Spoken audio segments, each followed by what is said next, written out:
বেশ কিছুদিন ধরে মার্কেটে মার্জিন ঋণ নিয়ে একটু আলোচনা আছে। সেই ব্যাপারে আসলে আপনাদের বিনিয়োগ বান্ধব একটা পরিবেশ কথা বলেন। এই মার্জিন ঋণ নিয়ে যে আইন নীতিমালা বা নতুনভাবে যে নির্দেশনা আসছে, সেগুলোকে আপনারা কিভাবে বিশ্লেষণ করছেন? আমাদের যে বাজার উপযোগী, আমাদের বিনিয়োগকারীরা বেশিরভাগ ক্ষেত্রে আসলে দেখাদেখি বিনিয়োগকারী।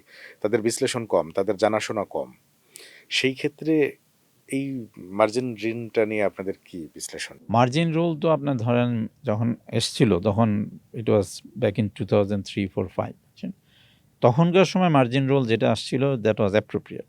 কিন্তু এই ২০ বছরে তো ধরেন আমাদের পৃথিবী চেঞ্জ হয়েছে, অনেক প্রোগ্রেস হয়েছে, বাংলাদেশ অনেক এগিয়েছে, কমপ্লেক্সিটি বেড়েছে। তো এইসব কারণে আমরা সবাই মার্কেটে অল ইন্টারমিডিয়েটস গ্রুপ আমরা বলছিলাম যে আমাদের এটা একটা রিভিশন দরকার, একটা রিফর্ম দরকার। এই রিফর্মটা এখন আসছে। যখনই কোনো রিফর্ম আসছে এটা কিন্তু 100% কখনোই সবার ফেভারেবল হবে না।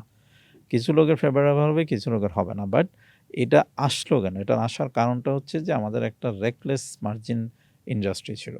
যে যার দরুন আপনার সেটার কনসিকুয়েন্স হিসাবে আমরা যেটা হয়েছে, there are a lot of NBIs যারা মানে non banking financial institution who have gone out of business. Reckless margin trading এর জন্য। There are few banks who badly suffered and also insurance companies and individual তো অবশ্যই আছে।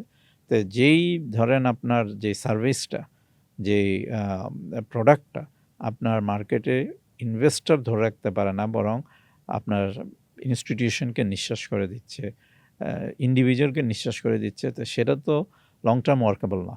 এবং তাই হয়েছে, রাইট? তো যার ধরুন আমরা বলে আসছি যে আপনি জানেন কিনা জানি না, 2010 সালের যে ধস, সেই ধসের পর থেকে এখন পর্যন্ত প্রায় মানে ধরেন প্রায় 150 market intermediates like say merchant banks, NBFIs, banks and brokerage একটা রেগুলেটরি ফরবিয়ারেন্সের উপরে টিকে আছে।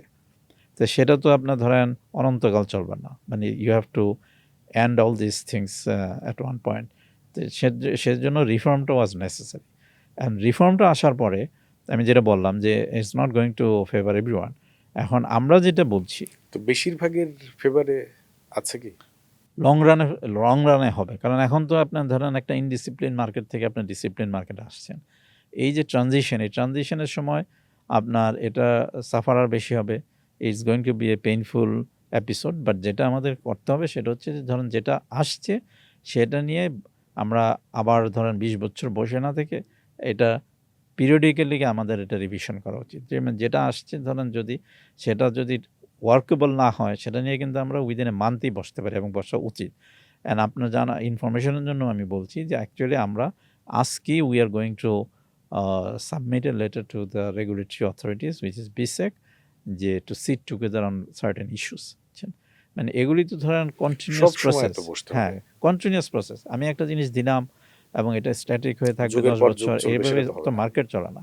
আপনাকে মার্কেট চালাতে হলে আপনাকে you have to have an open mind, number 1। Number 2 হচ্ছে যে রিফর্মস আর অলওয়েজ এ কন্টিনিউয়াস প্রসেস, যেটা নিয়ে বসে থাকা হবে না। যখনই দরকার হয় রিভিশন করবেন, রিভিউ করে এটা চেঞ্জ করতে হবে। তো সেটাই আমরা বিসেককে আজকে বলবো যে এটা নিয়ে একটু বসার জন্য with the market intermediaries like say 10 top brokers বলেন, 10 টপ মার্চেন্ট ব্যাংকস, যে আসার পরে এটা কি সুবিধা হচ্ছে, অসুবিধা হচ্ছে, এটা কি আবার একটু বিবেচনা করা যায় কি না, যদি করা যায় কোথায় করা যায়। বাট আমরাও রিকোয়েস্ট করব যে মানে এই যে কনসালটেশনটা, ডায়ালগটা যাতে কন্টিনিউয়াস চলে।